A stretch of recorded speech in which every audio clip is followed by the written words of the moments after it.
சிவா திருச்சிற்றம்பலம். தென்னாடுடைய சிவனை போற்றி, எந்நாட்டவர்க்கும் இறைவா போற்றி. இமைப்பொழுதும் நெஞ்சில் நீங்காதான் தாழ்வாழ்க. அடியார் பெருமக்களது திருவடிகளை மனமொழி மெய்களாலே வணங்கி, அடியார்க்கு அடியேன் சிவபாலா. இன்றைய தினம் திருவாசகத்தில் அருள்தரும் மாணிக்க வாசக பெருமான் திருவாய் மலர்ந்தருளிய திருவாசகத்தில் திருச்சதாகத்தில் 59வது பாடலை ஒரு சிறிய சிந்தனையாக உங்களோடு பகிர்வதற்கு இறைவன் திருவருள் கூட்டியுள்ளார். அன்பர் பெருமக்களே, மாணிக்க வாசக பெருமானை சிவபெருமான் ஆட்கொண்டது நமக்கெல்லாம் தெரியும்.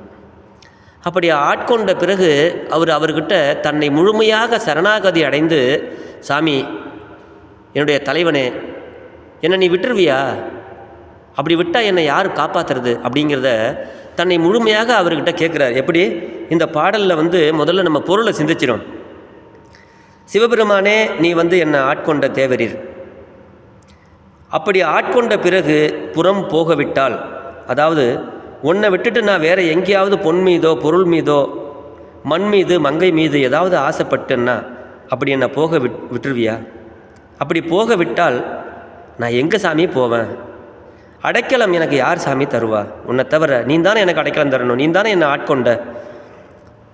அதனால் தூய்மை தந்து என்னை நீ காப்பாற்றணும் சாமி அப்படின்னு மாணிக்க வாசக பெருமான் அடிகள் சிவபெருமானுக்கிட்ட அப்படியே உருகி மனமுருகி வேண்டுறார்.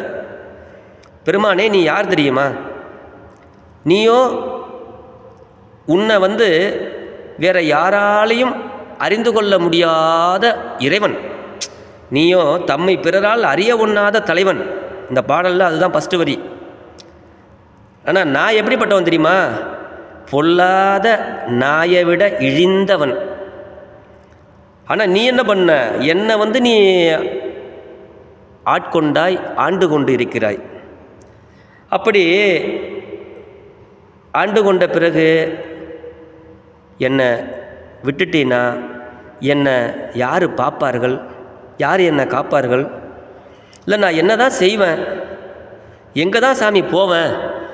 அப்படிங்கிறத மாணிக்க வாசக பெருமான் இறைவனுக்கிட்ட கேட்குறாருங்க. அப்படி என்ன நீ எப்படி எங்கேயாவது போக விடணும், பொன்மேல் வேறு ஏதாவது போக வாழ்க்கைக்கு என்னை போக விடணும்னா அது என்னுடைய தவறு இல்லை சாமி.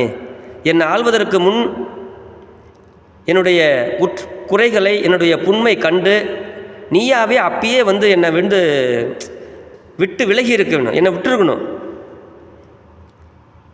ஆனால் நீ என்னை ஆண்ட பின்பு என்னுடைய புண்மை கண்டு, புண்மைனா குற்றம், என்னுடைய குற்றத்தை ஒழிதல் கூடாது என்பார். அதான் புண்மையேனே ஆண்டு புறம்போக விடுவாயோ பெருமானே என்று வினவுகிறார். விடுதல் அப்படின்னா, அப்படி என்னை விட்டுட்டின்னா என்னை நீ ஆண்டதுக்கு உன்னுடைய இறைமைக்கு முறையாகுமா சாமி? அது முறையில்லை. அதனால் என்னுடைய தலைவனாகிய நீ சுதந்திரநாதனும் விளக்கும் உன்னுடைய வகையில் விதியாம். அதனால் என்னை விடுவாயே. ஆனால் இதுக்கு மேலே எனக்கு என்ன கதி? நான் எங்கே போவேன்? என் கதி என்ன என்று இறங்கிய உரைகள் மேல் வருவன யாவையும் நான் எங்கே சாமி போவேன்? அதாவது தலைவன் 2 பேர். ஒன்று அரசன், இன்னொன்று இறைவன். இந்த 2 பேருக்குமே உள்ள வித்தியாசம் என்ன அப்படின்னா, தலைவன்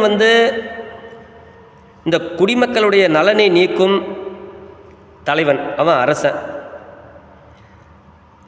அவன் இந்த ஜனங்களை காப்பாற்றுறது, நாட்டை காப்பாற்றுறது, அவன் உலகியல் தலைவன், அரசனை.